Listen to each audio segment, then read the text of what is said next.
Bonjour à tous. Donc aujourd'hui, eh bien, je vais traiter pas mal de sujets avec des images que j'ai fait moi-même. Donc là, on peut voir un lange d'une ruche qui a été traitée il y a 9 jours exactement. Donc on peut voir qu'il y a un petit peu de varroa, c'est normal, puisque la ruche est sous traitement. Et en étant sous traitement avec deux lanières à pivot, on peut voir qu'il y a un peu de varroa qui tombe, mais pas beaucoup. Donc pas besoin de faire les comptages, on sent que cette ruche-là est forcément infestée, mais pas beaucoup. Alors voilà comment je pratique moi, c'est-à-dire que je regarde au bout de 72 heures, voire comme là, ça fait 9 jours. Donc je vois, premier regard, quelles sont les ruches qui sont gorgées de varroa. On va en voir une, je vais vous la faire voir un peu plus loin. Mais ça, franchement, c'est très peu. Hein. Sous traitement, avoir, je sais pas, 20, 30 varrois au bout de 10 jours, c'est rien du tout en fin de saison. Surtout début septembre. Donc voilà, là c'est la première fois que je regarde les langes, hein, depuis que j'ai mis les lanières. On peut voir les débris, donc tout ça c'est normal. Et puis j'ai une balayette avec un poil assez dur. Hein. C'est pas une balayette pour les abeilles, c'est plutôt une balayette pour le poêle à boire. Vous voyez, voilà. Donc j'y vais en croix, c'est-à-dire dans un sens, et je fais tomber tous les varrois morts. Et même s'il y en a un qui est encore agonisant, il va pas aller loin, il va tomber dans l'herbe et il va croiser les fourmis. Donc si vous regardez cette vidéo jusqu'au bout, vous allez voir les suites du traitement, puisqu'on est en train de faire là. Voici une ruche qui n'est pas contaminée, au bout de 9-10 jours, c'est rien du tout, hein, quelques varrois par-ci par-là.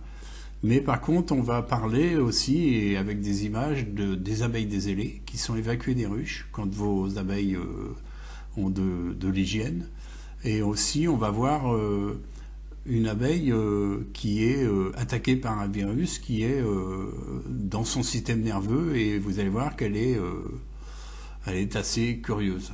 Donc on va aller voir tout ça. Plus quelque chose que peu d'apiculteurs connaissent, c'est le pouls. Le pouls de l'abeille. Et on va en voir courir partout sur une ruche. Et forcément, c'est la ruche qui est en moins bonne santé. Donc voilà, je vais vous commenter un petit peu cette colonie qui est très infectée. Donc c'est la seule sur 11 colonies là, dans ce rucher. Alors on peut remarquer quand même déjà qu'il y a énormément de détritus. C'est un peu les égouts d'une ruche, le lange. C'est pour ça qu'il ne faut pas oublier de le nettoyer avec une brosse ou une éponge avec de l'eau. Et là, je vais vous faire voir, voilà. Donc, ayez l'œil, faites des arrêts sur image et vous allez pouvoir compter la quantité de varrois sur 10 cm. Voilà, la lame d'un opinel, pour vous faire voir aussi la taille d'un varrois. C'est tout petit, pour ceux qui ne connaissent pas. On voit un petit cloporte qui court dans tous les sens. Et donc on voit quelques détritus de cire, quelques détritus d'opercules. Donc on peut imaginer que c'est une ruche quand même très populeuse. Et c'est pour ça aussi qu'il y a ce que j'appelle un peu la vermine à l'intérieur. Et on va voir tous ces varrois qui tombent. Et comme souvent une ruche en faiblesse, comme ça, attaquée par varrois, on a d'autres pathologies, on peut avoir d'autres virus, abeilles des ailés, etc., tremblantes, etc. Donc on va voir ça, et ce que j'ai réussi à filmer, il va falloir bien regarder, ce sont des poux d'abeilles. Donc c'est pas grave, on peut avoir ça dans des ruches, c'est assez rare, mais celle-ci en est pleine. On va aller voir ça ensemble. Alors pour bien observer, parce que moi ce sont des images que je fais moi-même, pour vous les partager, donc n'oubliez pas de faire des arrêts sur image, retour en arrière, essayez de bien regarder ce que je vais vous faire voir. Donc pour l'instant on est sur le varroa, mais on va voir tout à l'heure les poux. Donc voilà, là je vais faire une vue plongeante. Alors malheureusement j'en ai pas une heure de ces bestioles là, mais vous allez voir des petites bêtes minuscules qui courent dans tous les sens. Et ben c'est le pouls de l'abeille. C'est la seule ruche qui a ça. J'ai une ruche à droite, j'ai une ruche à gauche, il n'y en a pas un. Donc le pouls, bah voilà, c'est encore un signe que peut-être la ruche est un petit peu en faiblesse. Donc on va voir la ruche qui est à côté, à sa droite, et qui est très propre, et pratiquement pas de varroa. Tout le monde est sous traitement le même jour hein, chez moi. Donc à chaque fois c'est la même opération, ce qui permet vraiment de contrôler les ruches très contaminées. On les repère tout de suite hein, quand vous faites un traitement tous les jours. Alors là on va aller un peu à l'extérieur maintenant. Voilà, donc même sur la planche d'envol on peut observer que tout va bien, mais si vous regardez bien et si vous filmez vos ruches, eh bien on voit plein de choses qu'on ne voit pas à l'œil nu tout de suite. Et là vous allez voir au milieu, hein, bien au milieu, une abeille qui a une attitude très curieuse, qui se trémousse un peu dans tous les sens, etc. Elle est complètement incohérente.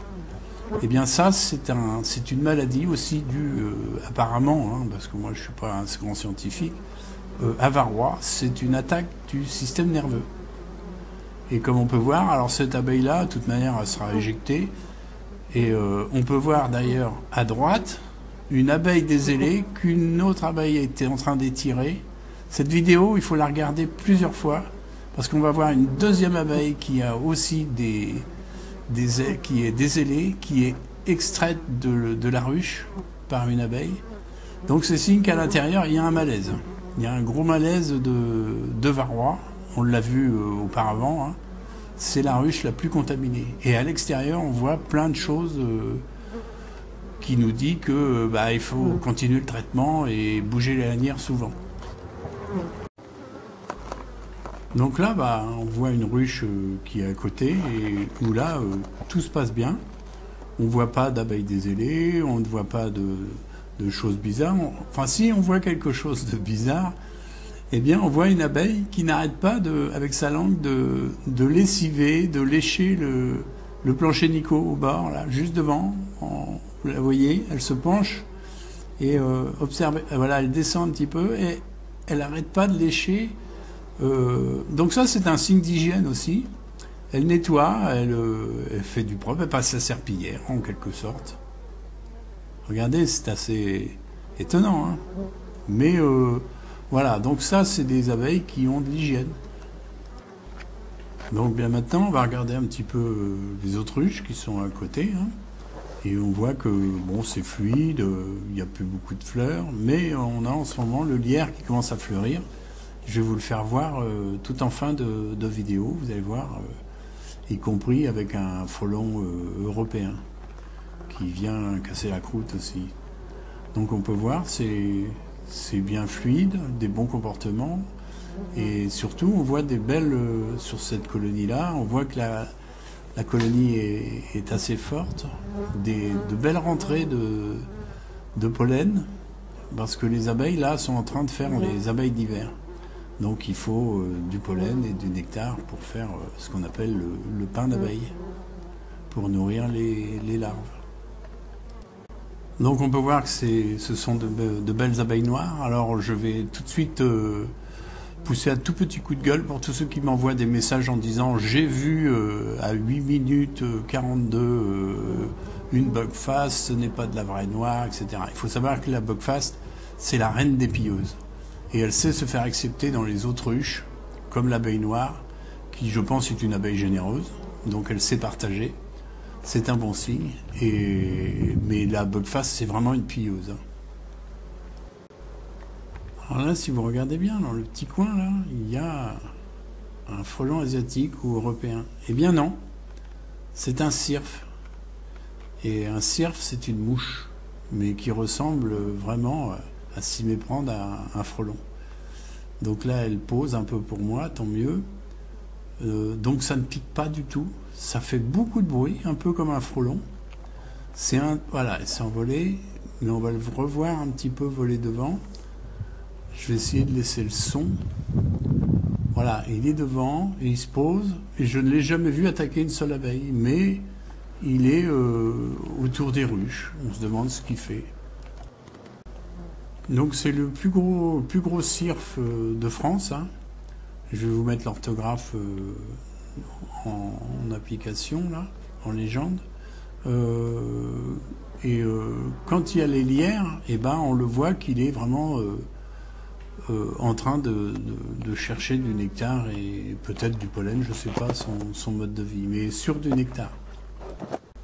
Eh bien, pour pas vous tromper, les cirfes, en règle générale, hein, il n'y a que 2 ailes puisque ce sont des mouches.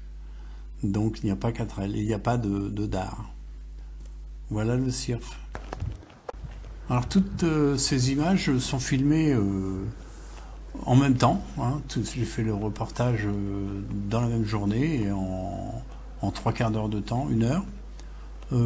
Et en même temps, enfin, je me suis aperçu, voilà, il y avait une petite abeille, il y a des bourdons, etc. C'est que ça y est, les premiers bouquets de lierre sont ouverts. Les petites fleurs, c'est des petites fleurs minuscules. Donc ça y est, les colonies commencent à rentrer le nectar et le pollen de lierre.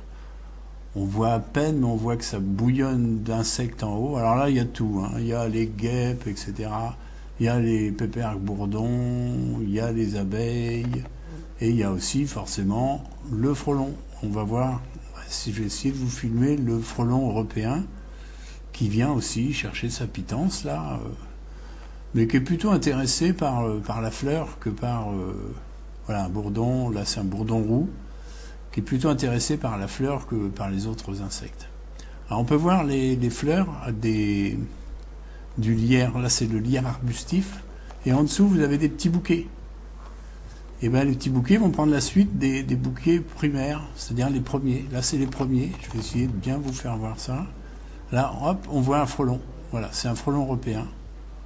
Hop, j'essaye de suivre, mais vous savez, c'est pas facile, hein, mais voilà, arrêt sur image, faites arrêt, vous allez voir que c'est bien un frelon européen. Donc moi je les laisse, hein, les Européens ne me dérangent pas, même s'ils mangent une abeille par-ci par-là, ils sont friands de sauterelles surtout. Et comme j'ai beaucoup de sauterelles dans mes grandes herbes, ils se régalent. Pendant ce temps-là, ils foutent la paix aux abeilles. Voilà, donc voilà la fleur primaire, on peut voir. Et vous voyez, j'ai les gants puisque je sors des ruches.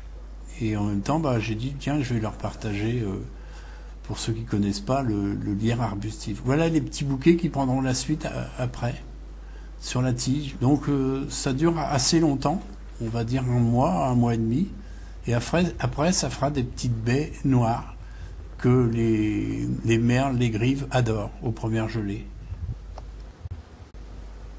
Alors voici les fruits du lierre arbustif, donc c'est des baies très très dures, donc il faut attendre le milieu de l'hiver jusqu'au printemps, et les merles et les grives les mangent progressivement. Donc ceux qui ne connaissent pas ma chaîne, eh bien abonnez-vous, et un petit pouce bleu fait toujours plaisir. À très bientôt. Ah oui, j'oublie toujours, activez la cloche en haut, la petite cloche, comme ça vous serez prévenu dès que je rentre de nouvelles vidéos.